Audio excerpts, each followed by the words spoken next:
السلام علیکم۔ دیپ جلے چینل میں حاضر ہے آپ کا دوست، آپ کا ہوسٹ سکندر عباسی۔ تو کیسے ہو میرے محترم؟ دعا کرتا ہے یہ میزبان کہ آپ جہاں ہوں بخیر و عافیت ہوں، اور شکر گزار ہے سب آپ کا یہ میزبان کہ آپ اس بزم کی رونق بنے ہوئے ہیں، دیپ جلے کی اس بزم آرائی میں اپنی سماعتوں کا تعاون ہمیں دے رہے ہیں۔ آج پھر آپ سے مخاطب ہو رہے ہیں۔ باتیں تو جناب ہم بہت سی کرتے رہتے ہیں، آپ سے فکر انگیز باتیں ہوتی ہیں، علم و ادب کے حوالے سے، معاشرت کے حوالے سے۔ آج ہم آپ کے پردے میں، آپ کے واسطے سے، اپنے چینل کے توسط سے پاکستان پیپلز پارٹی کی اعلیٰ اور ادنیٰ قیادت سے مخاطب ہونے کی جسارت کر رہا ہوں۔ تو میرے پیپلز پارٹی کے محترم قائدین حضرات جناب آصف علی زرداری اور جناب بلاول بھٹو زرداری اور عزیز فریال تالپور صاحبہ سے لے کر وزیر اعلیٰ محترم مراد علی شاہ صاحب تک، اور نیچے سندھ کے تمام وزراء اور پیپلز پارٹی کے ایم پی حضرات، سب سے میں آج مخاطب ہونے کی جسارت کر رہا ہوں۔ تو میں آپ کا مداح رہا ہوں ذوالفقار علی بھٹو کا، اور ذوالفقار علی بھٹو میرے سیاسی آئیڈیل رہے ہیں۔ سیاست میں تو وارد ہوتے ہیں لوگ، لیکن سیاست کے لیے کہ نصب العینی اور آدرشی مزاج اور طبیعت لے کر خال خال ہی لوگ آتے ہیں۔ ذوالفقار علی بھٹو تاریخ کے ان شخصیتوں میں شمار ہوتے ہیں جو ایک آدرش اور نصب العین لے کر سیاست میں وارد ہوئے تھے۔ ذوالفقار علی بھٹو کے ہمدم دیرینہ محترم عبدالرزاق سمرو صاحب، ایڈوکیٹ لاڑکانہ سے تعلق ہے جن کا، اور جو پیپلز پارٹی بے نظیر کے دور میں مشرق وسطیٰ میں پاکستان کی سفارتی نمائندگی بھی کرتے رہے ہیں، انہوں نے اپنی یادداشت جو قلم بند کی ہیں، یادن جے گڑکھیما، یعنی مطلب ہے اس کا یادوں کے دریچوں سے، اس کے اندر ہمارے عبدالرزاق سمرو صاحب محترم نے ذوالفقار علی بھٹو کے سیاسی آدرشوں اور ان کی شخصیت کے حوالے سے، ان کے سیاسی عزائم اور نصب العین کے حوالے سے جو کچھ لکھا ہے وہ آپ پڑھ کر دیکھیں کہ ذوالفقار علی بھٹو 50 کی دہائی میں کیا عزائم لے کر میدان سیاست میں اترنے کا پروگرام بنا کر آئے تھے۔ تو جناب ذوالفقار علی بھٹو تو ایک خاندانی شخص تھا، سر شاہ نواز بھٹو کا بیٹا تھا، جس نے سندھ کے اندر سندھ پیپلز پارٹی بنائی تھی کسی زمانے میں۔ تو ذوالفقار علی بھٹو نے بھی پاکستان پیپلز پارٹی بنائی، لیکن آپ جانتے ہیں کہ پاکستان کے سیاسی اقتدار پر اول روز سے جن قوتوں کا تسلط رہا ہے، انہی کے واسطوں سے، انہی کے توسط سے ذوالفقار علی بھٹو اقتدار کی بارہ دریوں سے گزر کر آخر کار پاکستان کا وزیر اعظم بنا۔ تو پاکستان کا وزیر اعظم وہ جمہوری عمل کے واسطے سے بنا تھا، اور آپ نے دیکھا کہ 1967 میں پاکستان پیپلز پارٹی کی بنیاد رکھی گئی تھی۔ تاسیس کے موقع پر بھی ہمارے محترم عبدالرزاق سمرو صاحب حاضر تھے، اور یہ بھی ہمارے محترم عبدالرزاق سمرو صاحب نے تذکرہ اپنی یادداشت میں کیا ہے۔ تو جناب ذوالفقار علی بھٹو جمہور کی خدمت کرنے کے لیے، پاکستان کو باوقار مقام دینے کے لیے اور سوشلزم کا انقلاب برپا کرنے کے لیے میدان سیاست میں اترے تھے۔ اب جناب سوشلزم کا حوالہ جو ہے وہ ایک خاص معنی مفہوم رکھتا ہے۔ جب ہم سوشلزم کی بات کرتے ہیں تو ایک دم سے سماجوادی مارکسزم کا نظریہ ہمارے سامنے آ جاتا ہے۔ تو ذوالفقار علی بھٹو مارکس وادی بالکل بھی نہیں تھا، اور جو مارکس وادی ہوتے ہیں وہ تو جمہوریت کے راستے سے سوشلزم کی بات نہیں کرتے۔ ذوالفقار علی بھٹو جس انقلاب کی تمنا کر رہا تھا وہ بتدریج ارتقائی راستوں سے، جمہوری راستوں سے آنے والا انقلاب تھا، اور ذوالفقار علی بھٹو یہی عزائم لے کر جب اس نے پیپلز پارٹی بنائی تھی تو اس کے 4 بنیادی نکات رکھے تھے، اور وہ نکات تھے کہ اسلام ہمارا دین ہے، اور جمہوریت ہماری سیاست ہے، اور سوشلزم ہماری معیشت ہے۔ تو یہ تمام بنیادی باتیں تھیں جو در حقیقت علامہ اقبال کے تصورات کی ترجمان باتیں تھیں۔ تو ہمارا جو مذہبی سیاست کا طبقہ تھا، جو مذہب کے نام پر سیاست کرنے کا مزاج بنا چکا تھا، وہ ذوالفقار علی بھٹو کے ان تمام نکات کو غیر اسلامی نکات سمجھ رہا تھا، اور ذوالفقار علی بھٹو پہ اس زمانے میں کفر کا فتویٰ بھی داغا گیا تھا۔ اور یہ کچھ صرف ذوالفقار علی بھٹو کے ساتھ نہیں ہوا تھا، ہمارے علامہ اقبال کو بھی کفر کے نشانے پہ رکھا گیا تھا، اور ہمارے قائد اعظم محمد علی جناح کو بھی ہمارے احرار کے مسلم سیاستکاروں نے، اسلامی سیاست بازوں نے یہی کہا تھا کہ یہ قائد اعظم ہے کہ کافر اعظم۔ تو جناب ظاہر ہے کہ جن لوگوں کی نگاہوں میں علامہ اقبال جیسا سیاسی اور اسلامی مدبر بھی کافر تھا، اور جن کے خیال میں قائد اعظم بھی کافر اعظم تھا، تو ان کے لیے ذوالفقار علی بھٹو کو ظاہر ہے کہ ان کے لیے کیا معنی مفہوم رکھتا ہوگا۔ تو انہوں نے بہرحال ذوالفقار علی بھٹو کو اپنی تنقید اور تکفیر کے خراج پہ رکھا، نشانے پہ رکھا۔ لیکن ذوالفقار علی بھٹو نصب العینی سیاستدان تھا، وہ محض سیاست برائے سیاست، جمہوریت برائے جمہوریت کا علمبردار نہیں تھا، وہ جمہوریت برائے جمہور کا علمبردار تھا۔ وہ سیاست کو انقلاب کا راستہ سمجھتا تھا، اور وہ سوشلزم کا مشن لے کر سامنے آیا تھا، لیکن صاحب راستے میں کئی رکاوٹیں تھیں۔ ملک بے آئین تھا، اور جب ذوالفقار علی بھٹو کو اقتدار ملا تو اس وقت ملک 2 لخت ہو چکا تھا۔ گزشتہ وقتوں کے عسکری اور مارشل لائی حکمرانوں کی پالیسیوں کے نتیجے میں ہمارا مشرقی بازو، ہمارے مشرقی بھائی بنگالی ہم سے ناراض ہو چکے تھے۔ یہ آپ پڑھ سکتے ہیں، ہمارے بہت بڑے جسٹس گزرے ہیں، جسٹس منیر نے جو کچھ لکھا ہے اپنی کتاب فرام جناح ٹو ضیاء کے اندر، آپ اس کے اندر پڑھ سکتے ہیں کہ بنگالیوں کو کس طرح ناراض رکھا گیا تھا ایوب خان کے دور حکمرانی میں۔ بہرحال تو یہ ادوار تھے جن کے نتیجے میں پاکستان 2 لخت ہوا، لیکن ہمارے اسلام پسندوں نے اور ہمارے منافقت کی سیاست کرنے والوں نے ذوالفقار علی بھٹو ہی پر یہ الزام بھی رکھا کہ ذوالفقار علی بھٹو نے ہی مشرقی پاکستان کو 2 لخت کرنے کی سیاست کی۔ یہ بہرحال الگ موضوع ہے، اس پہ تو کتابیں لکھی جا رہی ہیں۔ میں تمام دوستوں سے گزارش کروں گا کہ وہ اسٹینلی والپرٹ کی کتاب زلفی بھٹو آف پاکستان بھی پڑھ کر دیکھیں، اور صاحب ارشاد اللہ کمال صاحب کی کتاب ہے ہاں یہ بھٹو ہے، وہ بھی پڑھ کے دیکھیں، اور ہمارے کوثر نیازی صاحب کی دیداور کتاب بھی پڑھ کر دیکھیں، اور پھر صاحب ہمارے لاڑکانہ کے محترم ہیں عبدالغفور بھرگوی صاحب، ان کی بھی کتاب ہے فالکن آف پاکستان، اور انہوں نے اپنی سوانح بھی لکھی ہے گزری جیویا سے زمانہ یاد پیا۔ یہ دونوں کتابیں بھی آپ پڑھ کر دیکھیں تو آپ سمجھ جائیں گے کہ ذوالفقار علی بھٹو کیا نصب لے کر سیاست میں وارد ہوا تھا۔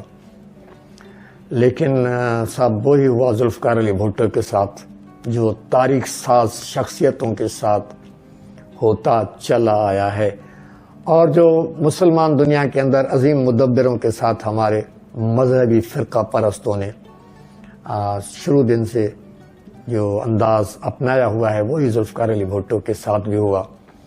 ظاہر تنگ نظر نے مجھے کافر جانا، اور کافر یہ سمجھتا ہے کہ مسلمان ہوں میں۔ ذوالفقار علی بھٹو کو ہمارے تنگ نظر زاہدوں نے کافر سمجھا تھا، اور سب دنیا کے سپر پاور امریکہ نے اور اس کی حاشیہ بردان ذوالفقار علی بھٹو کو خاص طور پر مسلمان سمجھ کر تختہ دار تک پہنچا دیا۔ تو جناب میں بھی وہی شعر کہوں گا جو شاید حبیب جالب نے کہا تھا کہ کبھی تو سوچنا کہ یہ تم نے کیا کیا لوگوں، یہ کس کو سردار تم نے کھو دیا لے وہ۔ تو جس کو کھو دیا ہم نے پانے کے بعد، جسے ہم نے کھو دیا وہ تھا جس نے پاکستان کو آئین دیا، 73 کا آئین دیا، جس نے پاکستان کو عالم اسلام میں لیڈنگ رول اور عزت کا مقام دینے کا انداز اپنایا تھا، اور جس نے پاکستان کو ایٹمی طاقت بنانے کی بنیاد رکھی۔ ہندوستان نے ایٹمی دھماکے کیے تو ذوالفقار علی بھٹو نے کہا تھا کہ ہم بھی گھاس کھائیں گے لیکن اسلامی بم ضرور بنائیں گے۔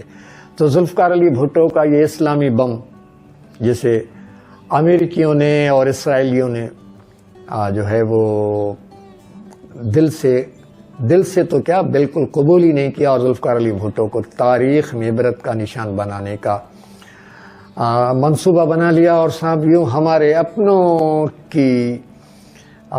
کی اداؤں نے یہ سب کچھ کر دکھایا۔ امریکہ کا خدا پرست ڈالر، جس پہ لکھا ہے کہ ان گاڈ وی ٹرسٹ، وہ خدا پرست ڈالر امریکہ کا پاکستان کے خدا پرستوں کے ساتھ مل کر ذوالفقار علی بھٹو کو اقتدار کے سنگھاسن سے ہٹا کر تختہ دار تک پہنچانے میں کامیاب ہو گیا۔ اور یوں جناب، جمہوریت ہماری سیاست ہے اور سوشلزم ہماری معیشت ہے کی بات کرنے والا سیاستدان ہم سے پاکستان سے چھین لیا گیا۔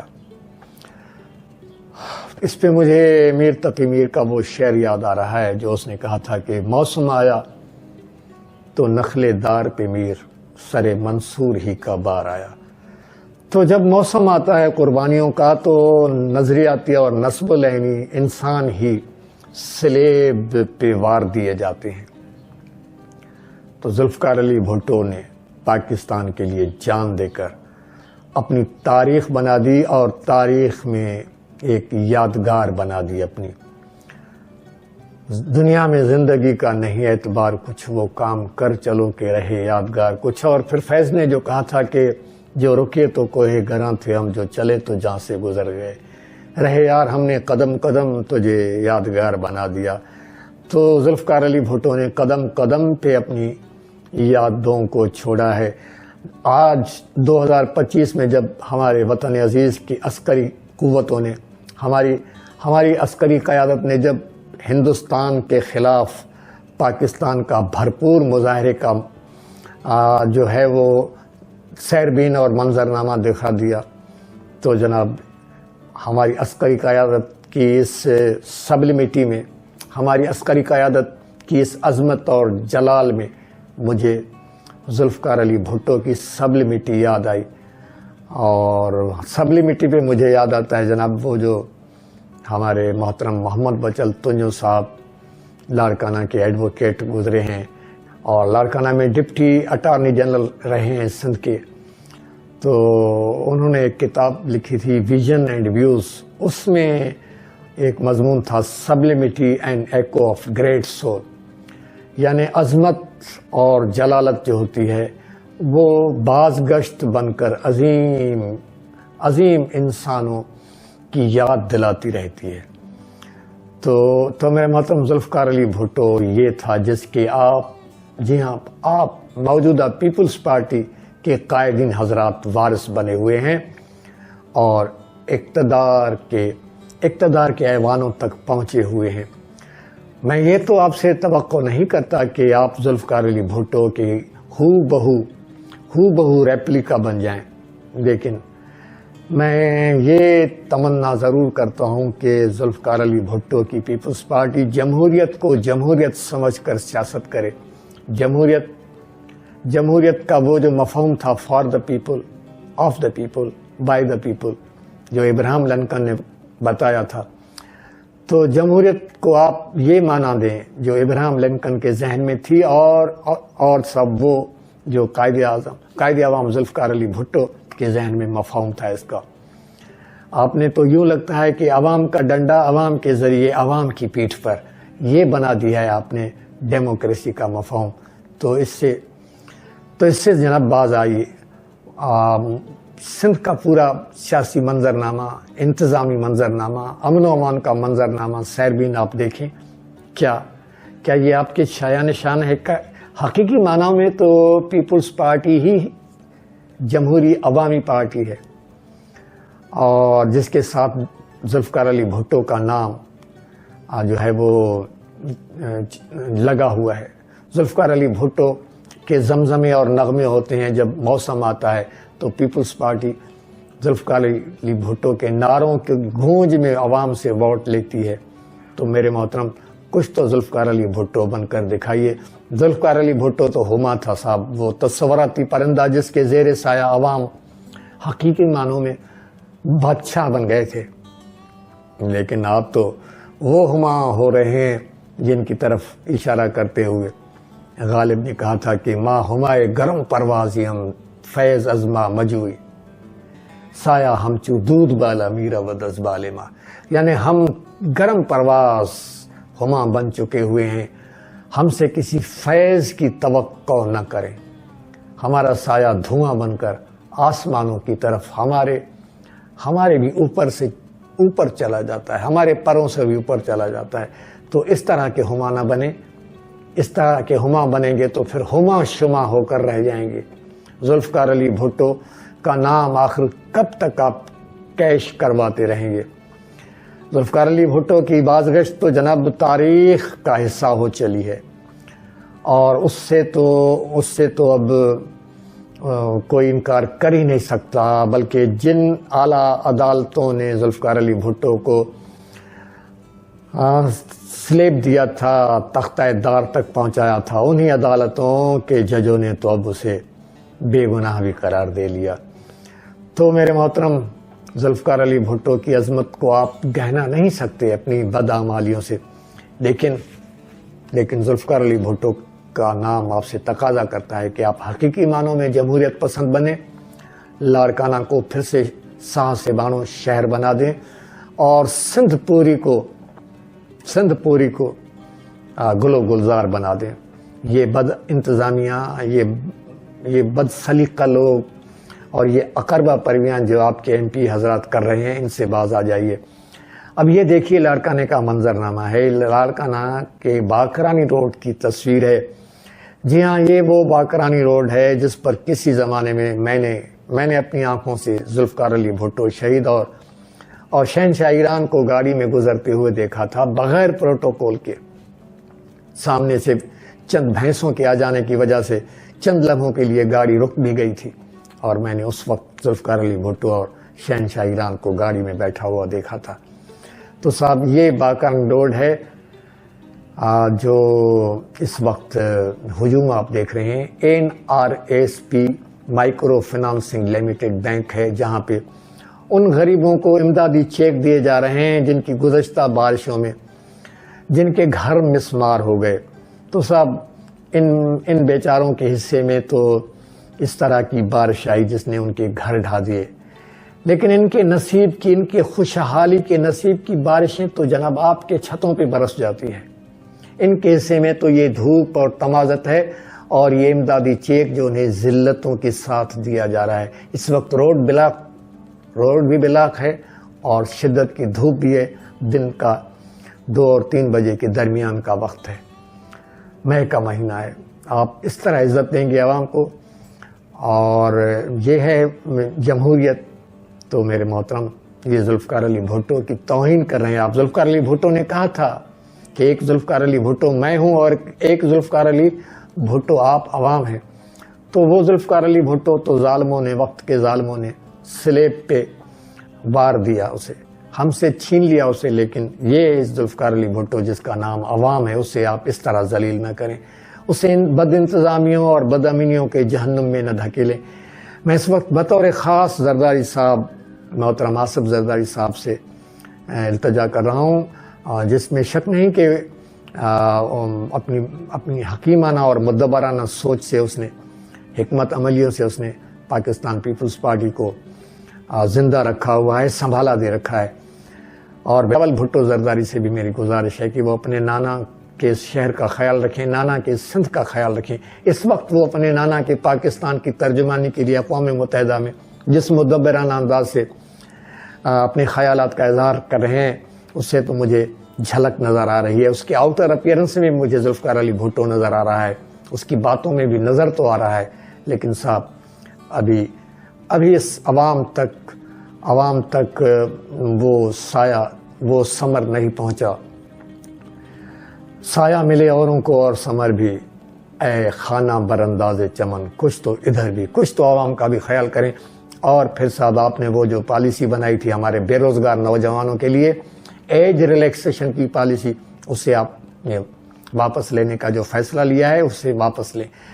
ایج ریلیکسیشن ضروری ہے ہمارے بے روزگار نوجوانوں کی، اس لیے کہ انہیں مدتوں سے بے روزگار رکھا گیا ہے۔